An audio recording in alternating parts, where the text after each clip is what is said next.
Pemerintah menyatakan ketegangan di Timur Tengah berpotensi mendorong kenaikan harga bahan bakar minyak di tingkat dunia.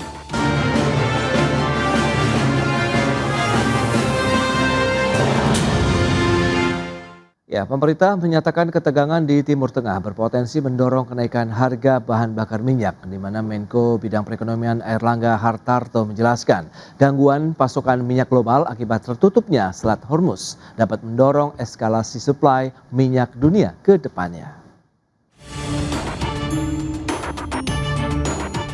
Pemerintah menyatakan ketegangan di Timur Tengah berpotensi mendorong kenaikan harga bahan bakar minyak di tingkat dunia. Menko Perekonomian Airlangga Hartarto menjelaskan, hambatan dalam pasokan minyak global akan terjadi akibat tutupnya Selat Hormuz yang merupakan jalur vital perdagangan minyak dunia. Menko Airlangga mengatakan kenaikan harga BBM hampir tidak terhindarkan jika gangguan suplai terus berlanjut. Namun Airlangga menilai tekanan tersebut bisa diredam karena Amerika Serikat meningkatkan produksi minyaknya dan OPEC juga menambah kapasitas produksi. Langkah itu diharapkan mampu menjaga keseimbangan pasokan global. Menko Airlangga memaparkan terdapat 3 dampak langsung dari memanasnya konflik antara Amerika Serikat dan Israel melawan Iran. Pertama adalah terganggunya suplai minyak mentah, kedua hambatan pada sektor transportasi dan logistik, serta ketiga tekanan terhadap sektor pariwisata akibat meningkatnya ketidakpastian global. Otomatis akan naik sama seperti saat perang Ukraine kan naik, tetapi kan kali ini supply dari Amerika juga akan meningkat dan OPEC juga meningkatkan kapasitasnya. Nanti kita monitor dulu aja. Ya, terima kasih. Sementara itu, harga minyak dunia kembali melonjak pada perdagangan Senin 2 Maret 2026. Lonjakan tersebut terjadi setelah agresi gabungan Amerika Serikat dan Israel terhadap Iran yang memicu kekhawatiran pasar terhadap stabilitas pasokan energi global. Jakarta, Raharjo Patmo, IDX Channel. Ya, pemirsa, untuk membahas tema kita kali ini, harga minyak dunia mulai membara dipicu perang Timur Tengah. Kita sudah tersambung melalui Zoom bersama dengan Bapak Elan Biantoro, Ketua Umum Aspar Migas, dan langsung saja kita sapa ini. Halo, Pak Elan, apa kabar? Halo Mas Prasetyo, apa kabar? Kabar baik. Halo juga para pemirsa IDX. Baik, terima Jumpa kasih lagi. juga atas waktu yang disempatkan Pak Elan. Tadi sudah disampaikan, kita akan cermati bersama eskalasi yang semakin meningkat di kawasan Timur Tengah. Amerika Serikat, Israel menyerang Iran, kemudian saling berbalas rudal, dan kemudian ada rencana, bahkan mungkin sudah terjadi kalau kita lihat di Selat Hormuz begitu ya, dari sisi pergerakan kapal-kapal tanker yang membawa minyak mentah dunia ini sudah mulai terganggu. Sejauh mana ini akan memberikan dampak terkait dengan lonjakan harga minyak mentah dunia nih Pak Elan? Ya, seperti yang kita amati beberapa hari terakhir memang gejolak ini sudah memberikan dampak yang sangat signifikan ya terkait dengan setidaknya terkait dengan harga. Oke. Ya, harga crude melonjak dari 65-67 kira-kira di 2 minggu yang lalu, kemarin sudah naik di atas $80, bahkan saya dengar hari ini sudah menyentuh $83 dan tidak mustahil ya bisa memungkinkan juga untuk mencapai lebih dari $100 ke atas. Itu yang pernah terjadi juga dengan waktu shocknya perang Rusia Ukraina di awal-awal, di mana juga memberikan dampak harga minyak sampai di atas $100 per barrel. Dan imbasnya tidak hanya dari masalah supply crude ya, tapi juga ada yang akibat adanya pemblokiran Selat Hormuz oleh Iran. Itu salah satunya juga masalah supply LNG yang sebagian besar banyak dari Qatar itu ya. Itu akan menjadi sangat mengganggu supply LNG yang biasanya sebagian itu masuk ke pasar Asia dan pasar Eropa. Pasti ini akan membuat reaksi yang sangat besar dan tentunya untuk Indonesia pun akan terdampak juga untuk kejadian seperti ini.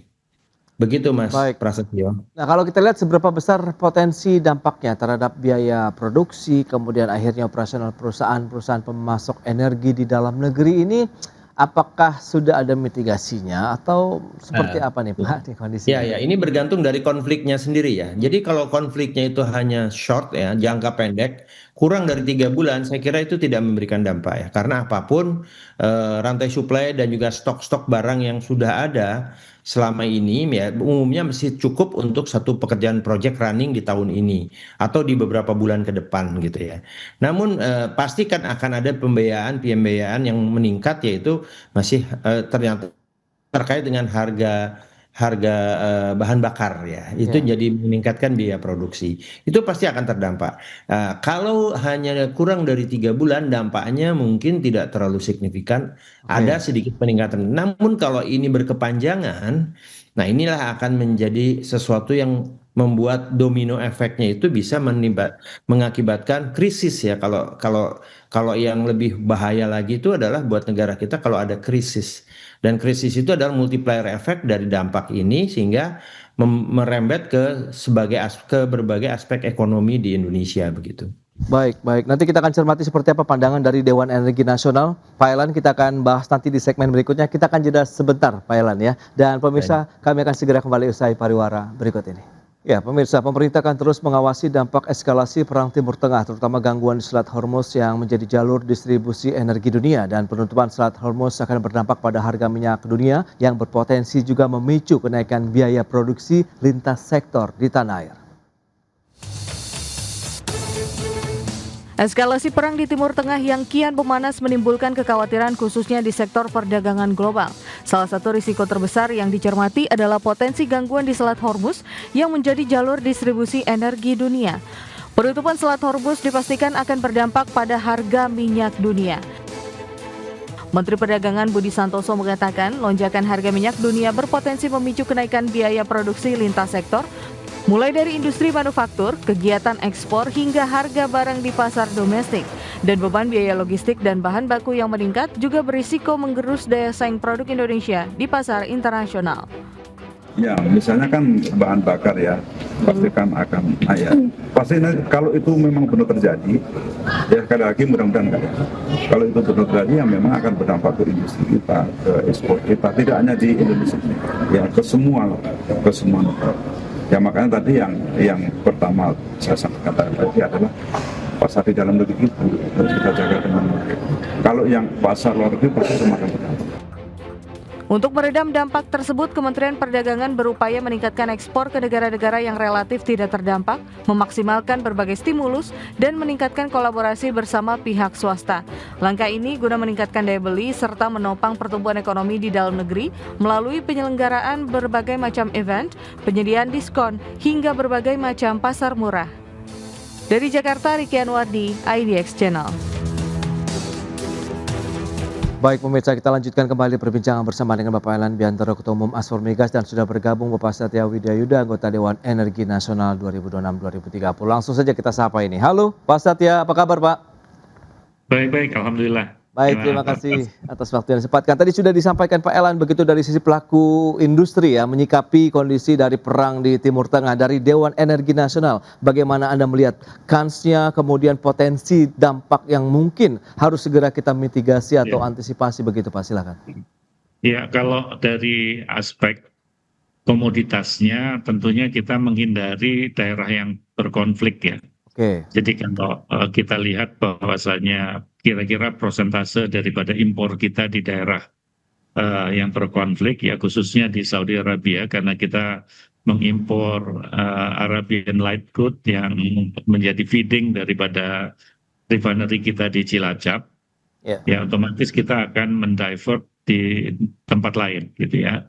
Karena kita mengetahui di checking point Ras Tanura itu tidak baik-baik saja gitu keadaannya ya. Maka kenapa pemerintah Indonesia dalam hal ini untuk mengganti komoditas tersebut kita akan mengambil dari tempat lain. Kemarin dipikirkan ya bahwasanya ini memang tidak bisa begitu saja, namun demikian ada satu rencana strategis untuk mengalihkan ke negara yang lebih aman ya. Jadi kita mencoba itu untuk yang crude dan itu jumlahnya juga tidak besar. Adapun untuk LPG juga kita divert ke negara yang lain. Karena kita juga mengantisipasi mengenai gejolak harga. Ini yang justru menjadi momen kita juga melihat dampak terhadap penerimaan negara, tetapi sekaligus juga belanja daripada negara. Apabila ada kenaikan daripada harga ICP kita akibat daripada kenaikan harga minyak dunia akibat daripada konflik. Jadi tentunya Indonesia menjaga ya agar cadangan energi kita terjamin, ya terlebih sekarang mau mendekati Lebaran. Jadi kalau kita bilang hari ini begitu, kita mempunyai cadangan yang cukup, ya, dan kita harapkan tentunya kita bisa sustain dengan cadangan yang kita apabila kita nanti bisa mendivert daripada importasi kita dalam bentuk crude ataupun BBM jadi di daerah yang lebih aman. Ya. Tapi kalau yang BBM jadi, ya, insya Allah tidak terlalu terkendala, ya karena poinnya ada di negara-negara ASEAN, ya, relatively cukup tidak berpengaruh. Ya. Oke. Begitu, Mas. Seberapa besar sih Pak dampak kalau memang penutupan Selat Hormuz tadi begitu ya terhadap Indonesia? Kemudian seberapa cepat juga kita bisa melakukan diversifikasi negara-negara impor begitu ya untuk kita kebutuhan BBM di dalam negeri? Ya, sekarang kan lagi berjalan. Sekarang lagi berjalan. Sebetulnya kalau dari aspek komoditasnya masih bisa ditanggulangi, apalagi porsi yang kita impor dari daerah yang berkonflik ya itu tidak terlalu besar ya kalau kita melihat persentase. Ya untuk crude-nya, ya LPG juga tidak begitu besar karena mayoritas kita mengimpornya dari Amerika. BBM jadi kebetulan lokasinya tidak di tempat yang berkonflik, jadi sebetulnya menurut saya tindakan ataupun langkah yang sudah dipikirkan oleh pemerintah untuk menghindari keadaan yang krisis ya, dengan harapan kita juga berharap supaya krisis antara Iran dan Israel segera berakhir. Ya, dengan demikian akan menenangkan semua pihak. Karena kalaupun kita dari aspek komoditas kita bisa mencari jalan keluar yang menjadi perhatian, ya, the next levelnya itu adalah mengenai eskalasi daripada harga. Ya, karena eskalasi harga itu sesuatu tentunya berdampak secara langsung dengan APBN kita. Kita punya cuma simulasinya, jadi kalau asumsi kursnya nanti itu katakan Rp17.000 dan harga minyaknya itu sekitar $100 per barel, itu tambahan daripada subsidi itu sekitar 99,56 triliun. Wow, tambahannya ya, tambahan subsidinya sekitar 99,56 triliun. Jadi menurut saya sesuatu yang luar biasa ya. Jadi karena posisi sekarang aja dalam APBN 2025 itu sekitar 291,04 triliun. Nah, kalau nanti ada eskalasi harga yang ekstrim gitu ya, kita menggunakan $100 per barel itu cukup ekstrim ya, dengan kurs sekitar 17.000 tambahan daripada subsidi itu sekitar 99 triliun. Jadi saya pikir ini yang mesti kita cermati ya dari waktu ke waktu. Kalau dalam aspek komoditasnya insya Allah kita bisa mempunyai banyak pilihan. Hanya memang membutuhkan waktu karena proses supply chain-nya kan tidak bisa begitu mudah ya, tetapi itu bisa kita mitigasi.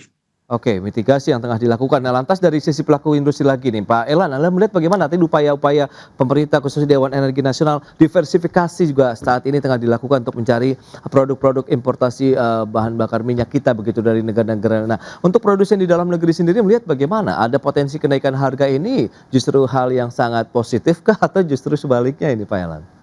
Ya, jadi ada beberapa aspek yang perlu kita lihat ya. Tadi kami memberikan apresiasi kepada pemerintah dan Dewan Energi Nasional yang langsung melakukan berbagai macam pertimbangan-pertimbangan yang strategis ya, dan diversion dari negara-negara lain pengganti crude dan maupun produk Timur Tengah. Jadi kalau produknya sendiri tadi katanya tidak daerah yang berasal dari daerah konflik begitu.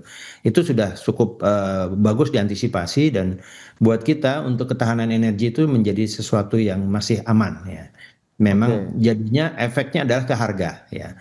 Nah, faktor harga ini bermacam-macam dari aspek area yang kami kerjakan ya. Kalau dari sisi investor hulu itu akan menjadi kayak semacam windfall profit ya. Tapi dari sisi keseluruhan yang lain itu menjadi sesuatu yang memberatkan. Oke. Karena harga-harga biaya operasional, biaya bahan pokok akan naik semuanya, dan itu harus kita pikirkan eskalasi-eskalasi itu untuk berhitung secara keekonomian lagi begitu.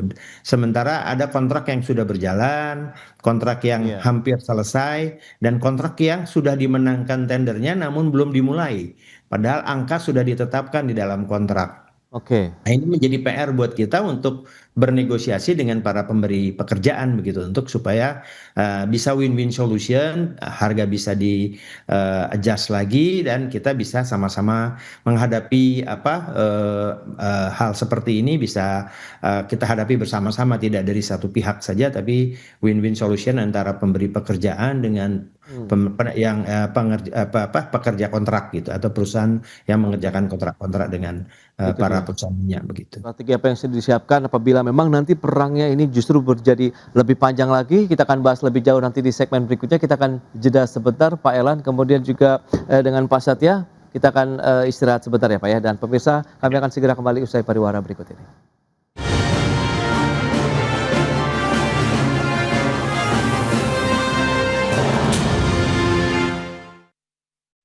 Ya, satu lagi boleh Pak?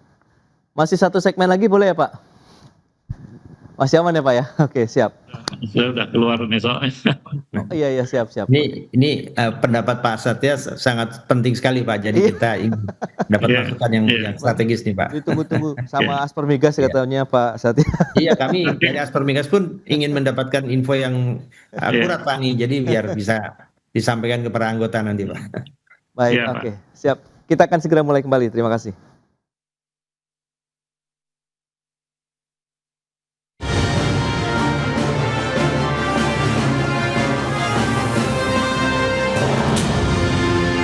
Ya, terima kasih Anda masih bergabung bersama kami dalam Market Review, dan kita akan lanjutkan kembali perbincangan kali ini bersama dengan Bapak Satya Widayuda, anggota Dewan Energi Nasional. Kemudian juga ada Bapak Elan Biantoro, Ketua Umum Aspermigas. Nah, lantas bagaimana dengan upaya-upaya tadi sudah dilakukan diversifikasi? Kemudian nanti langkah-langkah apa saja yang mungkin perlu dijaga oleh pemerintah, Dewan Energi Nasional? Karena kan kalau kita bicara mengenai kenaikan harga bahan bakar minyak, ini sangat sensitif sekali. Tadi Menteri Perdagangan juga sudah menyebutkan lintas sektor yang akan terdampak kalau ada kenaikan harga minyak mentah dunia ini, Pak Satya, silakan. Ya, jadi gini, ini simulasinya ya, dan ini sudah ada di dalam nota keuangan. Jadi kalau ada kenaikan daripada ICP itu $1 aja per barel, jadi kalau harga minyaknya itu naik, itu pendapatan negara tambahannya cuma 3,5 triliun. Oke. Tapi belanjanya itu 10,3 triliun. Jadi bisa dibayangkan $1 aja kita naik, itu ada implikasi terhadap penerimaan, karena memang kita juga mempunyai crude yang kita jual keluar. Namun demikian, karena kita bukan negara boleh dikata kategorinya sebagai negara yang defisit untuk minyak ya, karena kita kepentingan dalam negeri lebih banyak daripada produksinya, maka aspek belanjanya ya di kemudian hari ya, termasuk subsidi dan lain sebagainya itu sekitar 10,3 triliun. Dan mudah-mudahan pergerakan daripada harga minyak ini tidak akan memberatkan ya ke depan ini. Kalau sekarang kita melihat Brent kan trennya sudah cukup tinggi ya, 78 sampai range-nya sampai sekitar $82 per barel. Di APBN kita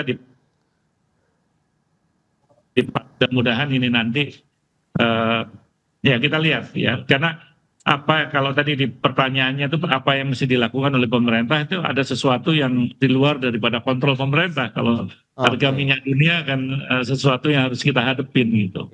Tapi paling tidak kita bisa hitung gitu bahwasanya perkenaikan harga minyak tersebut akan berimplikasi terhadap belanja dan juga pendapatan.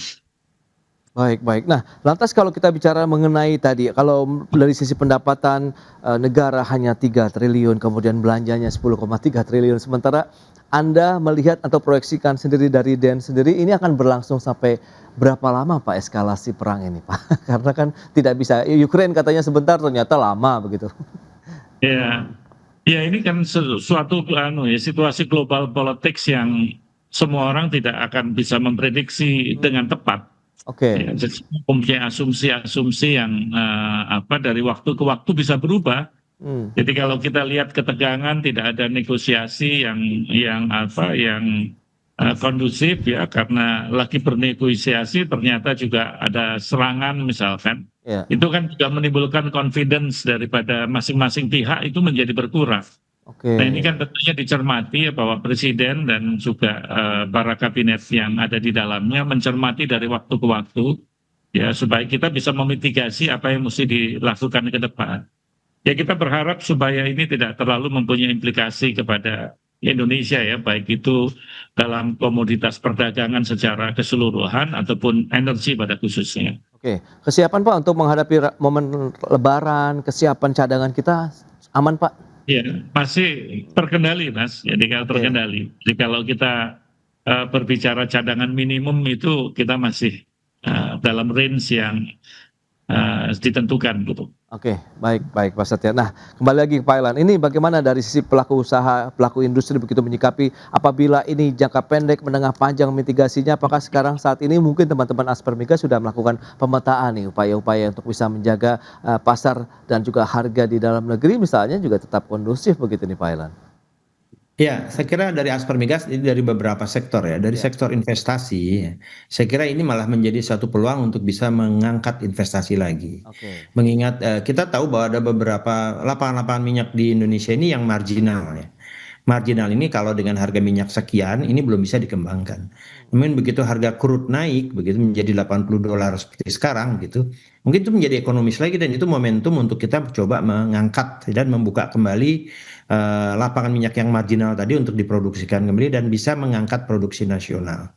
Tapi di sisi lain dari sisi pendukung perminyakan itu juga harus berhitung dengan baik karena apapun hitung-hitungannya biasanya akan ada efek akibat dari kenaikan harga crude ini, beberapa barang dan jasa beberapa bulan kemudian pun akan naik begitu. Itu harus dihitung ya. Tapi untuk dalam 1-2 bulan ke depan kita masih bisa menggunakan existing pricing yang ada terkait dengan harga-harga kontra barang dan jasa. Paling harga biaya-biaya untuk yang berhubungan dengan biaya fuel atau bahan bakar. Karena harganya naik, pasti pembiayanya akan sedikit naik. Untuk drilling aja kita kan butuh solar ya, untuk bahan bakar mesin pengeboran ya. Itu juga pasti akan membiayai yang berlebih dari yang sebelum-sebelumnya. Itulah yang berakibat gitu. Nah, dari harga pendukung barang dan jasa di kegiatan minyak itu harus banyak berantisipasi.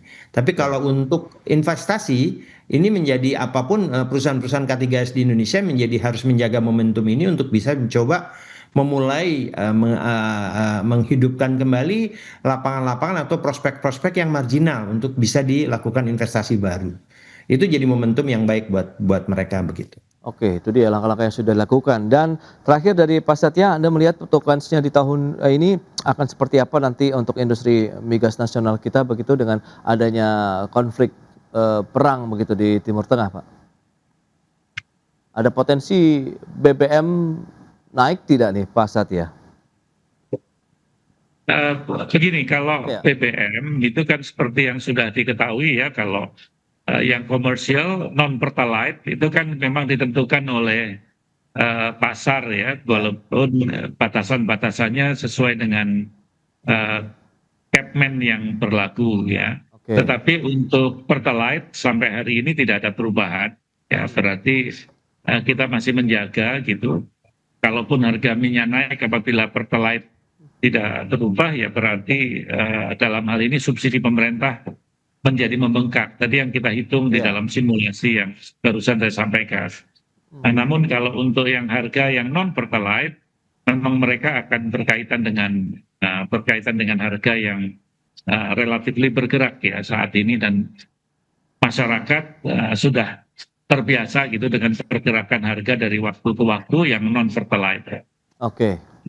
Baik, itu dia berarti memang kondisi global menentukan juga ya harga minyak dunia terhadap harga bahan bakar minyak non pertalite di Indonesia sendiri begitu ya. Nanti kemungkinan Betul. dan semoga sih tidak melonjak lebih tinggi lagi nih harga minyak mentah di pasaran dunia begitu ya, sehingga tidak akan mengganggu banyak sektor dan juga mungkin kehidupan masyarakat secara luas begitu di Indonesia. Pak Elan, kemudian Pak Satya, terima kasih banyak atas informasi, Terima kasih. update dan juga insight Terima yang kasih, sudah disampaikan. sama-sama. Selamat melanjutkan aktivitas Anda Ya, kembali. terima Salam kasih sehat ya. Pak, Terima sampai kasih. berjumpa Terima kasih. kembali. Terima kasih Pak Elan, terima kasih Pak Satya.